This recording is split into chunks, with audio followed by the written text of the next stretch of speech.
প্রিয় সাংবাদিক বন্ধুরা, আজকে আন্তর্জাতিক অপরাধ ট্রাইব্যুনাল ২ অর্থাৎ জুলাই গণ অভ্যুত্থানের পর পুনর্গঠিত আন্তর্জাতিক অপরাধ ট্রাইব্যুনাল ২ এর প্রথম রায় অনুষ্ঠিত হয়েছে। এটি একটি ঐতিহাসিক দিন। আপনারা জানেন যে জুলাই গণ অভ্যুত্থান চলাকালে যে নৃশংস ঘটনা ৫ই আগস্ট আশুলিয়া এলাকাতে ঘটেছিল, আমরা এর আগেও বলেছি যে এটা পৃথিবীর নৃশংস ঘটনার মধ্যে অন্যতম। হিটলারের গ্যাস চেম্বারে মানুষদেরকে জ্বালিয়ে দেওয়ার পরেই এটাকে নৃশংস ঘটনা হিসেবে বলা যায়। আশুলিয়াতে এই ৬ জনকে ৫ই আগস্ট হত্যা করে তাদের লাশ পুড়িয়ে দেওয়া হয় পরিকল্পিতভাবে। সেই মামলার রায় আজকে আন্তর্জাতিক অপরাধ ট্রাইব্যুনাল ২ প্রকাশ করেছেন, ঘোষণা করেছেন, এবং এটি আন্তর্জাতিক অপরাধ ট্রাইব্যুনাল ২ এর প্রথম রায়। এই রায়ে ৬ জনকে মৃত্যুদণ্ড প্রদান করা হয়েছে এবং ৭ জনকে যাবজ্জীবন কারাদণ্ড প্রদান করা হয়েছে এবং ২ জনকে ৭ বছরের সশ্রম কারাদণ্ড প্রদান করা হয়েছে এবং ১ জনকে, যিনি অ্যাপ্রুভার হয়েছিলেন, তাকে ক্ষমা করে দেওয়া হয়েছে। Learned senior prosecutor Mizanul Islam sir আসামিদের নাম এবং তাদের কাকে কি শাস্তি প্রদান করা হয়েছে উনি আপনাদের সামনে এখন বর্ণনা করবেন। আপনাদেরকে আরেকটু যোগ করি, এখানে শুধুমাত্র আশুলিয়ায় ৫ জন মৃত অর্থাৎ হত্যাকাণ্ডের শিকার ৫ জন এবং ১ জনকে জীবিতকে জ্বালিয়ে দেওয়ার ঘটনা নয়, তার আগের দিন বাইপাইলে আর একজনকে হত্যার চার্জও এই মামলায় ছিল। শাহাবুল ইসলামকে হত্যা করার চার্জ ছিল।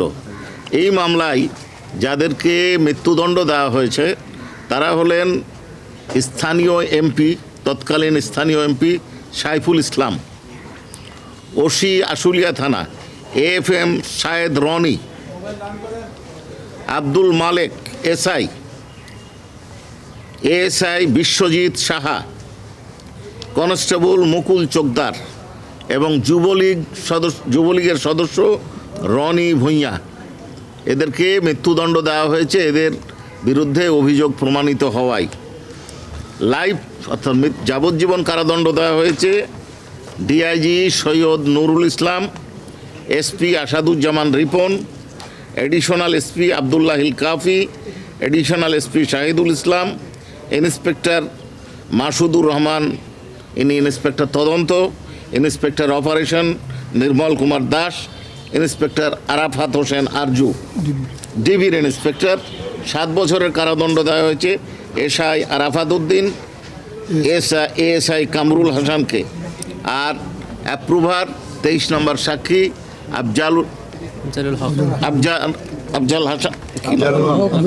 আফজালুল হোসেন, তাকে ফুল অ্যান্ড ট্রু ডিসক্লোজার করার কারণে মুক্তি দেওয়া হয়েছে ক্ষমা করার মাধ্যমে। এই ট্রাইব্যুনাল, আমার প্ল্যানেট ব্রাদার বলেছেন যে এই ট্রাইব্যুনালে আজকে একটা প্রথম রায় হলো। এই রায়ের কপি আজকেই পেয়ে যাব ইনশাল্লাহ। কপি পাওয়ার পর পর্যালোচনা করব, পর্যালোচনা করার পর পরবর্তী করণীয় বিষয়ে সিদ্ধান্ত গ্রহণ করব। কোর্ট কিছু অবজারভেশন দিয়েছে যে এদেরকে এই সাজা দেওয়ার যুক্তিযুক্ত, কি বলেছে কোর্ট? মূলত মৃত্যুদণ্ড যাদেরকে দিয়েছেন তাদের দেওয়ার কারণটা ব্যাখ্যা করেছেন। মৃত্যুদণ্ড কারণ ব্যাখ্যা করতে যে ওনারা বলেছেন যে সাইফুল ইসলাম তিনি হচ্ছেন একজন জনপ্রতিনিধি, রাষ্ট্র এবং জনগণকে রক্ষা করার তার দায়িত্ব ছিল, কিন্তু তিনি এই সাধারণ নিরস্ত্র নিরীহ জনগণকে রক্ষার পরিবর্তে তিনি তাদেরকে হত্যাকাণ্ডে উৎসাহিত করেছেন, সহযোগিতা করেছেন, নির্দেশ প্রদান করেছেন। আর বিশেষত ওসির ব্যাপারে যে বক্তব্যটা আসছে সেটা হচ্ছে যে তার কম্পাউন্ডের মধ্যে তার উপস্থিতিতে এবং তিনি কাউকে নিবৃত্ত করেননি, এই জীবিত এবং মৃতদেরকে জ্বালিয়ে দেওয়ায় সহায়তা করেছেন, নেতৃত্ব দিয়েছেন, নির্দেশও দিয়েছেন। এবং তিনি যদি এই কাজ নিবৃত্ত করার চেষ্টা করতেন তাহলে অবশ্যই এটা বন্ধ করতে পারতেন। পর্যবেক্ষণে আরো দুইটা কথা বলছিলেন। জি বলুন। মানে এক্সট্রা অর্ডিনারি ব্রুটালিটির কথা বলেছেন এবং এক্সট্রা অর্ডিনারি ব্রুটালিটিটার ব্যাপারেই লন্ডন প্রসিকিউটর যেটা আপনাকে বললেন যে হিটলারের গ্যাস চেম্বারের পরে এই ধরনের ব্রুটালিটি খুব কম হয়েছে। দুই পক্ষের ক্লাশের কারণে হয়তো হয়েছে, কিন্তু আইন শৃঙ্খলা রক্ষা বাহিনী এবং একজন এমপির নেতৃত্বে মানুষকে হত্যা করা হয়েছে এবং তারপর তাদের লাশ পুড়িয়ে দেওয়া হয়েছে, লাশগুলো বিকৃত হয়েছে, স্বজনরা তাদের লাশ চিনতে পারেনি, দাফন করতে পারেনি যথাসময়, একজন জীবিত ছিল তাকেও পোড়ানো হয়েছে। অর্থাৎ তারা তাদের এই হত্যাকাণ্ড নৃশংসতাকে গোপন করার জন্য এই ধরনের অপকর্ম করেছিলেন, যেটা বেশ কিছুদিন গোপন রাখতে তারা সমর্থ হয়েছিলেন। কিন্তু আধুনিক প্রযুক্তি এবং স্থানীয় সাংবাদিক, তার প্রতি আমরা কৃতজ্ঞ। তার এই ভিডিও প্রকাশের কারণেই আমরা এই তথ্যগুলো আমাদের সামনে আসছে, যার কারণে আমরা তাদেরকে বিচারের আওতায় আনতে পেরেছি। এই এলাকায় আরও হত্যাকাণ্ড সংঘটিত হয়েছে, যেটার তদন্ত অব্যাহত আছে। অর্থদণ্ড দিয়েছে, সেটা যদি বলবেন, অর্থদণ্ড কি হ্যাঁ, অর্থদণ্ড সুনির্দিষ্টভাবে বলা কঠিন, তবে একজনের এমপি সাহেবের যাবতীয় সম্পদ বাজেয়াপ্ত করেছেন, আর অন্যান্যদের কারো 50,000, কারো 1 লক্ষ টাকা, কারো 10,000 টাকা এইভাবে জরিমানা দণ্ড করেছেন। জি, 24 জন সাক্ষী দিয়েছেন।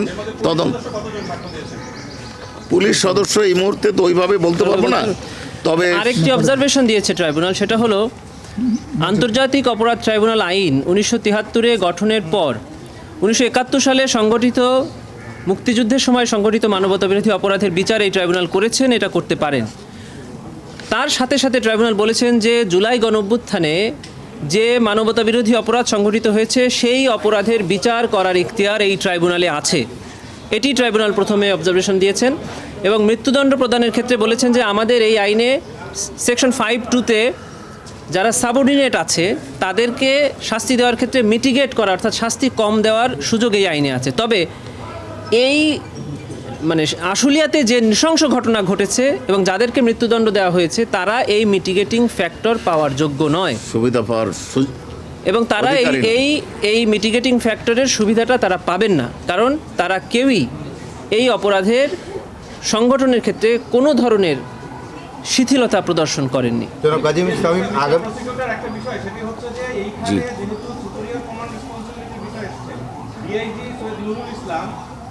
তাকে দেখলাম যাবজ্জীবন দেওয়া হয়েছে এবং আসামি পক্ষ থেকেও এর আগে অভিযোগ এসেছিল তদন্ত কর্মকর্তার বিরুদ্ধে। এইগুলোর ব্যাপারে আপনারা কি বলবেন? এ ব্যাপারে আপনাদেরকে আমরা যেটা বলি, প্রথমেই আপনাদেরকে বলেছি যে আমরা জাজমেন্টের কপি সংগ্রহ করব, অবজারভেশন সম্পূর্ণ দেখব, তারপরে ব্যবস্থা নিব। তবে আপাত দৃষ্টিতে মনে হচ্ছে এই যাদের যাবজ্জীবন দেওয়া হয়েছে তারা সুপিরিয়র যে ডিআইজি, এসপি, এডিশনাল এসপি, এরা ঘটনাস্থলে ছিলেন না, সম্ভবত এই বিবেচনা করেছেন ট্রাইব্যুনাল। কিন্তু আমরা তাদের সংশ্লিষ্টতা যথার্থভাবে প্রমাণ করতে সক্ষম হয়েছি এ বিষয়ে, এবং ওনারা প্রমাণের সাথে একমত হয়েছেন। আমরা যে সাক্ষ্য উপস্থাপন করেছি দোষী এটার সাথে একমত হয়েছে, কিন্তু সেন্টেন্সিং ক্ষেত্রে কারণ এই লাশ পোড়ানোর সময় তারা উপস্থিত ছিলেন কিনা এই বিষয়টি হয়তো বিবেচনায় নিয়েছেন। তারপরে আমরা জাজমেন্ট দেখব, দেখার পরে সিদ্ধান্ত।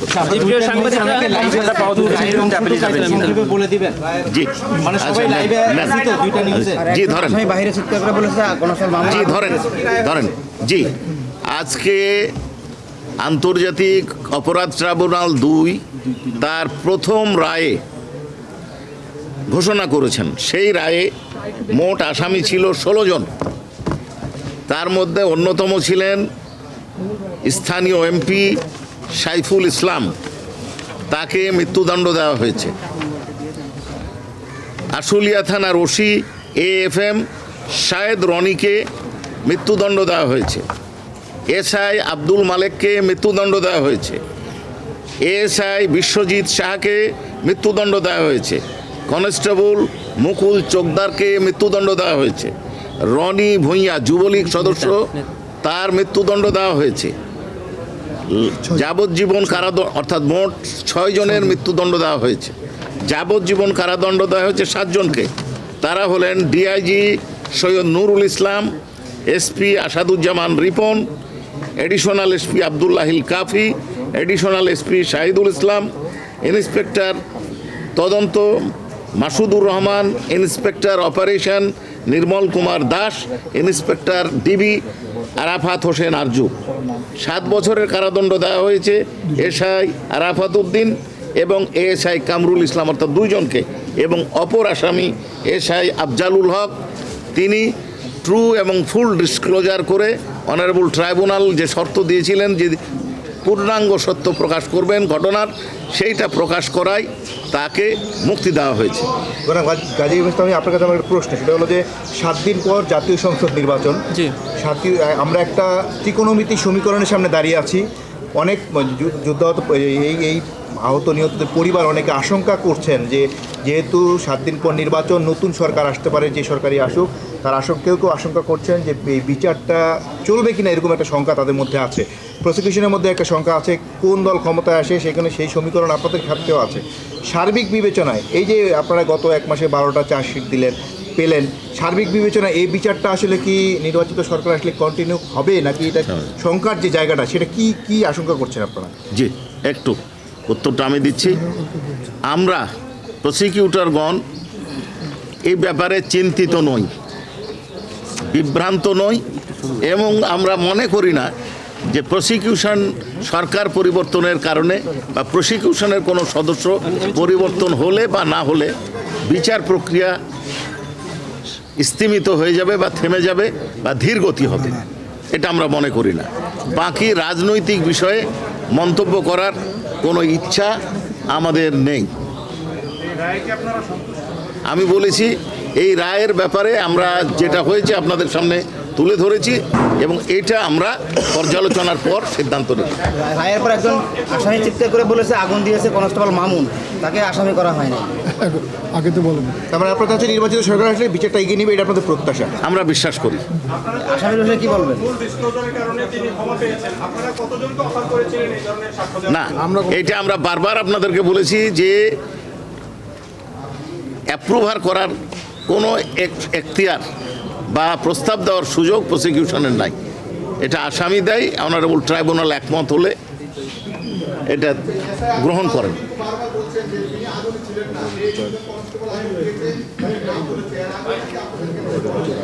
তাদেরকে আসামি করা হয়নি কেন? আমাদের কাছে বলেছে এই কথাটার ব্যাপারে তদন্তকারী কর্মকর্তা আমাদের কাছে যে রিপোর্ট দিয়েছেন তাতে উনি বলেছেন এই মর্মে কোনো তথ্য আমাদের কাছে নাই।